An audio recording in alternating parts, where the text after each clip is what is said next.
Mee namni akka koo yeroo hundumaa abdii kutattan jirtu nagaa waaqayyo isiniif haa ta'u akkam jirtan.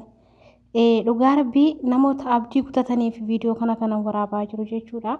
Ani erga biyya kana dhufee waggaa 2 fi ji'a 3 guute.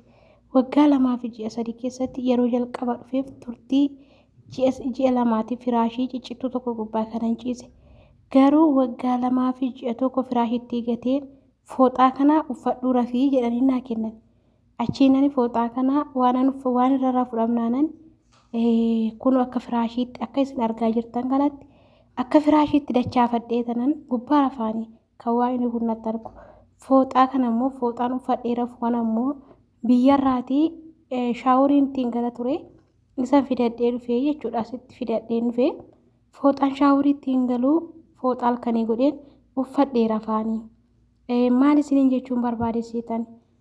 Maal jedha seete Oromoon afaa gaarii irraa afaan gaarii wayyaa jedha.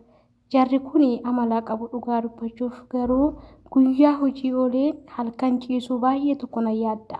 Yeroo hundumaa jechuudha dhugaa baay'ee yaadda maaliif sababii kanarraan kan ka'e dhugaa isiniin jedha. Kulaalitiin koo baay'ee na dhukkubaa jira. Garuu waaqayyoo na dandeessisee kun waggaa 2 waggaa 3 jammaree jira jechuudha. Innaa namoonni baay'een osoo isin ta'eeme yaada keessan koomentii jalanaaf ka'a. Osoo isin ta'eeme akkasitti lafa raftanii waggaa 2 miti ji'a 2 hojjettuun hime obboloota koo. Namoonni baay'een amala godhachuu dadhabanii abdii kutannaarraan kan ka'e mana madaamitti bahanii mana ijaasaatti rakkatu. Garuu kun immoo gaarummaa miti. Maaliifan kana isiniin jechuu barbaade?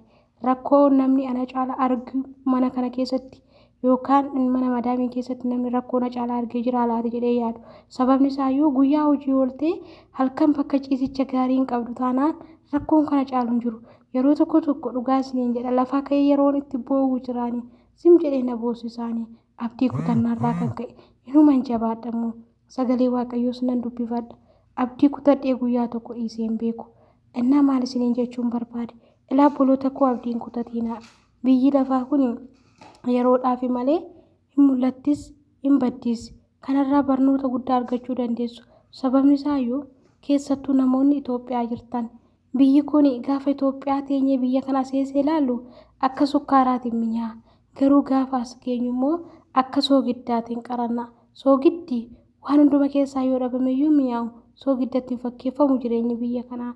Barbaree yookaan mixmixaatti fakkeeffama. Innaa kanaaf warri abdii kutattan yeroo hundumayyuu rakkina keessan keessa jirta taa'aatii waaqa keessan galateeffadha. Abdiin kutatinaa obboloota koo isinan jaalladha nagaan turaa.